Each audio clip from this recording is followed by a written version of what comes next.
Greetings everyone! Today we begin another Mega Man game. In the year 20XX AD, the first annual robot tournament was held, and we're waiting for the next scroll of text. With 8 of the world's most powerful robots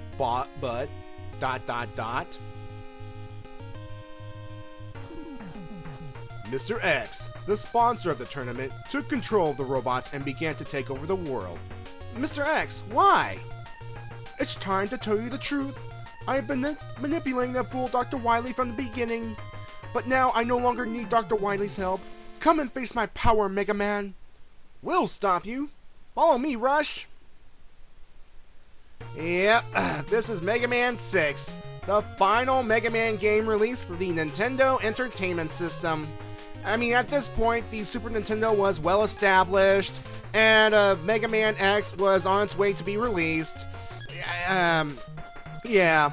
But anyway, we have a whole new set of Robot Masters to face, and by looking at them right away, they look much better than the ones from Mega Man 5. They look like they have more personalities and such. And yeah, and when you select one, actual stats actually appear. Ooh, that's actually kind of cool. Too bad the other games don't showcase that kind of thing. I mean, the X series did for a little bit, but otherwise, yeah. So all this time, Dr. Wily had a boss. I mean, when you think about it, it kind of makes sense. I mean, why would Wily decide to take over the world? I mean, sure, he was jealous of Dr. Light's success, but, I mean, he's got to be properly motivated, right? I mean, I can imagine Dr. Wily and Mr. X, you know, hanging out at a barbershop because both have similar haircuts, you see. They must see the same stylist or something. Mr. X pretty much goads Dr. Wily. You know, I understand you are jealous of Dr. Light. Here's my proposition. If I finance your work, you will take over the world for me. Okay, I'll do that. Yes. I mean, that would explain how Wily was able to build Robot Masters, how he was able to get his fortresses and all that stuff. He had outside help.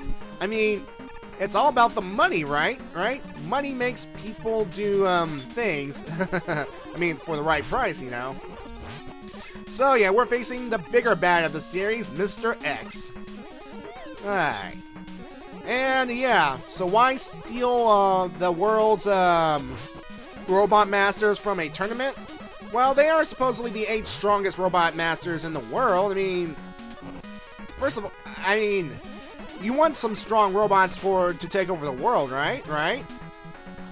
And why a tournament, you may ask? Well, again, it's to weed out the weaker robots, and to also, I mean, people love entertainment, right? I mean, there's the World Wrestling Entertainment, and there are those fighting competitions, those karate competitions and all that. I mean, people love that kind of stuff. People love violence, whether it be human or whether it be robots. So, yeah. Alright, so this Robot Master we're fighting right now, let's see. Flame Man. Flame Man is a Robot Master originally created to generate a large amount of thermal power, which is also his energy source. Although it's an outdated power source, it gives him more stability than robots with solar energy. Flame Man is very punctual as he has to refill his energy 3 times a day, which makes him very demanding for oil. He sports a turban and likes to take care of his beard. Yeah, he has a beard. I mean, you can't tell from his sprites, but yeah, he has a beard. Flame Man was later modified so that he can use his thermal energy for fire attacks, released in the form of a flamethrower on his arm. And he was, of course, reprogrammed by Mr. X. And he attacks by creating fire pillars with his flame blast and shooting fireballs. His weakness is the windstorm. Now, unfortunately, we do not have the windstorm on hand, so we're gonna have to, well, press our luck. And you might be thinking, why am I going after Flame Man first? Well, if he can get by his pattern, I mean, like, jumping over these things is no problem. and predicting where his flamethrower will appear from the ground, he shouldn't be too bad. Again, I'm going after him first because, well, by defeating Flame Man, we get not only his weapon, but an item. A very important item that will be helpful the rest of this game. Oh, I'll show it to you when we get it, exactly. I mean, the only problem is with Flame Man here is that it's very hard to predict when these flame things appear. I mean, I know there's a set little pattern, but it's all a matter of moving at the right spot, you know what I'm talking about? Of course, the Mega Buster is back, still the same as it was in Mega Man 5. Yeah, you get hit, you lose the charge. Oh, come on, won't you die already, Flame Man? And there, dead. First Robot Master done. And it's kind of strange that he would hang out around an oil field, but I mean, it makes sense because he is fueled by oil. And given that the robots are from all over the world, I would say that he's from somewhere in the Middle East, maybe? Probably, more than likely. So yeah. Anyway, we not only get Flame Man's weapon, but we get the Rush Power Adapter. Yeah, in this game, there is no Rush Coil, there is no Rush Jet. Instead, we get Rush Power Adapters. Yeah. Now, I would go after Blizzard Man next, but no, we're going after Plant Man next. Why? Well, Plant Man, when you defeat him, we get another Rush Adapter. Yeah. And since we do not have Plant Man's weakness, which is a Blizzard Man's weapon, well, it's going to be a little challenging too. I mean, I've seen videos on YouTube where it's possible to defeat Plant Man without his special weakness. So, yeah. Alright, anyway, I'm going to demonstrate this Rush Power Adapter right here. As soon as I get to it, there we go. By fusing with Rush, we get Power Mega Man. And this grants Mega Man the power to punch things. Punch! Yeah, it allows us to break those weak and cracked blocks that allows us to get things and access secret areas. Keep that in mind. Secret areas. Because, well, that's all I'll say about that for right now. Yeah, and the great thing about the Rush Power Adapter is it's rechargeable. Yeah, it makes sense because it's with fused to Mega Man himself, and I guess that's the reason. But yeah, rechargeable energy. We don't have to constantly get weapon energy for this adapter, and the other adapter that we will get in this level too, so that's nice. Oh, Eddie's back, and it looks like the developers have realized about the people, you know, going up and down a ladder to get the items they want, so they have him come from below. Oh, that's fantastic. That's nice. Oh yeah, Plant Man. Let me go explain a little bit about this guy right here. Anytime now. There we go. Plant Man is a robot master designed as a flower, which can be used as camouflage. He was originally created as a keeper of a botanical garden and is said to be able to communicate with plants. Okay. Because of his popularity, he has become the mascot of the garden. He's very sensitive and can get depressed easily. Aww. After hearing of the first annual robot tournament, he was modified for combat and equipped with the Plant Barrier, a special weapon that creates a barrier of energy that takes on the appearance of spotted flower petals. And of course, he was reprogrammed by Mr. X. So yeah, Plant Man is another one of those shield enemies. Goody. Alright. I hate these little ape gorilla mini boss things because,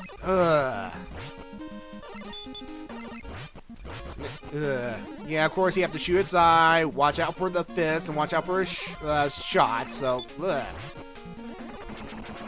yeah, he's dead. Alright. Now this section here with the springs and the various enemies, like the piranhas that will come up from the water, you gotta be careful. Caution is recommended. And in order to get a higher bounce with these things, what you have to do is press and hold the jump button. Yeah. Just remember, press and hold the jump button to get some extra springy jumping distance. Just my advice to you. You know what? Here's the thing about this game. It was almost never released outside of Japan. Yeah. Who'd have thunk? Yeah, Capcom Japan decided to not release this game outside of, well, Japan. And it was up to good old Nintendo itself to actually take this game and release it for North America. So if you want to thank Nintendo for actually getting this game over here to the States and North America, because otherwise we would not experience such a good game. Actually, yeah, it is actually a pretty good game. And unfortunately, Europe did not get this release, so it's kind of. I don't know why Japan didn't think of releasing this outside of Japan, but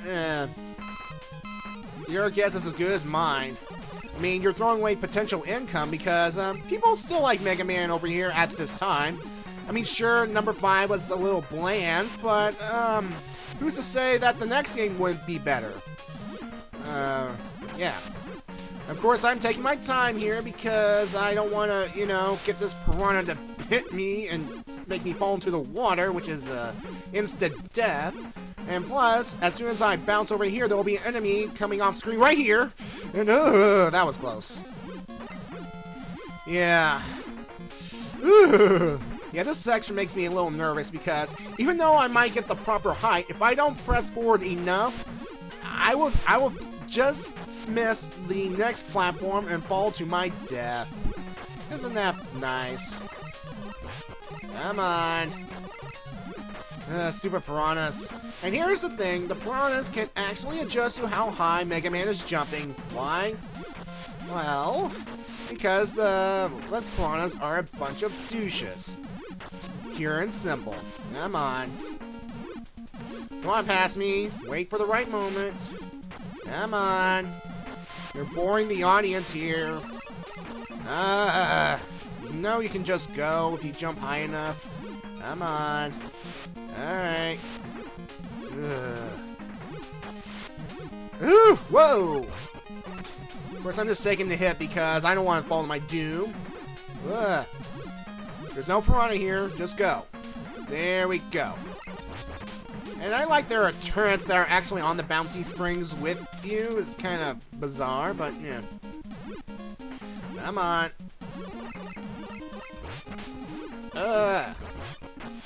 Piranha at the last leg. Okay. Yeah, the boss door is actually right there. Just make it over to the other side. I'll be safe.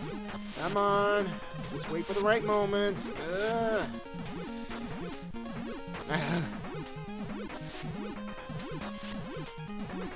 Okay, maybe I should have cut this to me actually going.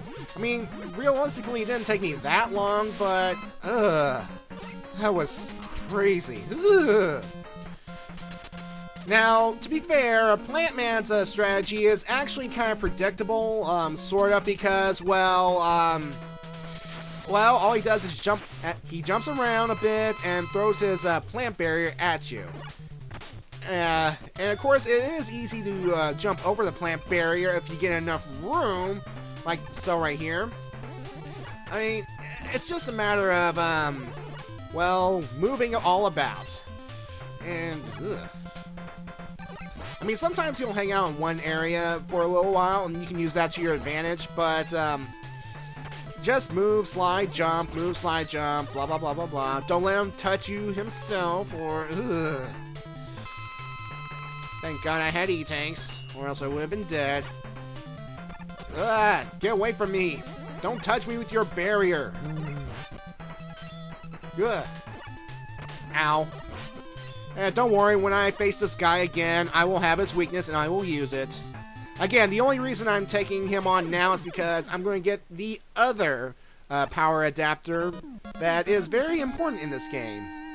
In fact, as soon as I absorb the weapon energy, I will, well, we'll see what adapter we get. Ow, my face! Yeah, we get Plant Barrier and Rush Jet Adapter. Yeah, we have Rush Jet per se, but it's actually a jetpack for Mega Man. That's pretty much what it is. So yeah, with that, I will see you in part 2.